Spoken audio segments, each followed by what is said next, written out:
to invite you to stop for a minute and think about what is something that you've done in order to fit in?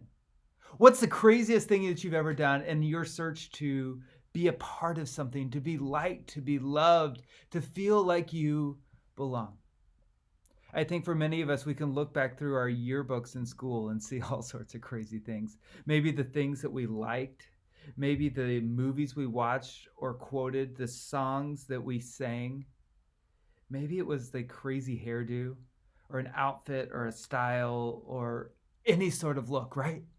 We all did these wacky and crazy things because we want to be loved. We want to be liked. We want to feel like we belong and that we're a part of something. And for so many of us, we're willing to do just about anything to accomplish that purpose. In many ways, that's got me thinking about these words of Romans chapter 12 as Paul is writing his book to the Romans and he's talking about the Christian life and what does that look like. Here's what he says, Romans chapter 12, verse 2. Do not be conformed to the world, but be transformed by the renewal of your mind, that by testing you may discern what is the will of God, what is good and acceptable and perfect. What Paul's saying in these words, I think, is incredibly helpful for us as we think about discipleship. It's saying that the thing that sets the standard, this thing that directs us, isn't the world. It isn't what's out there. Our call isn't to be just like everyone else, but in many ways, our call is to be different. And sometimes in the church, that call to be different has meant that we have to wear terrible clothes and have bad style and look weird and different than everyone else. But I don't think that's what he's talking about in these words. He isn't saying look different for the sake of looking different. But what he's saying is, as a disciple of Jesus, as a follower of Jesus, as one who has been bought and redeemed by Christ the crucified, as one seeking to live for Jesus, the standard by which we live by isn't what is it that makes us loved by the world. It isn't what makes people like us. It's not what is it that makes us feel like we belong with everyone else.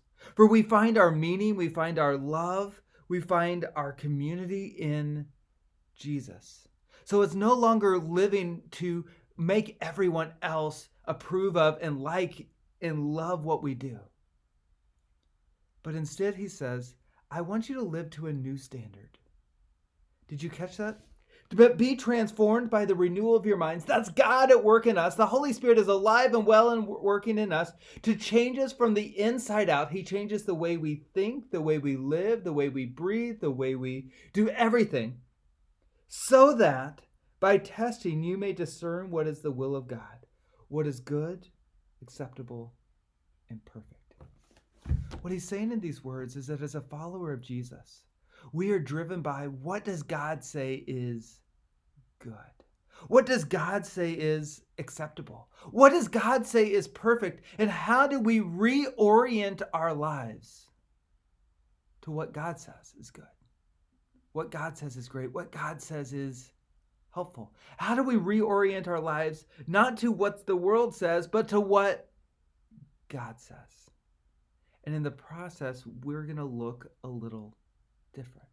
Our values are going to be different. How we live, how we talk, what we do, what we want out of life. Our purpose are different because it's being renewed and restored and reoriented by the work of God in our lives. So friends, it's okay to look different. It is. God says we're going to look different. But it's not just for the sake of looking different. It's not just for bucking the trends. It's not just for trying to look out and say, look at me, I'm a follower of Jesus.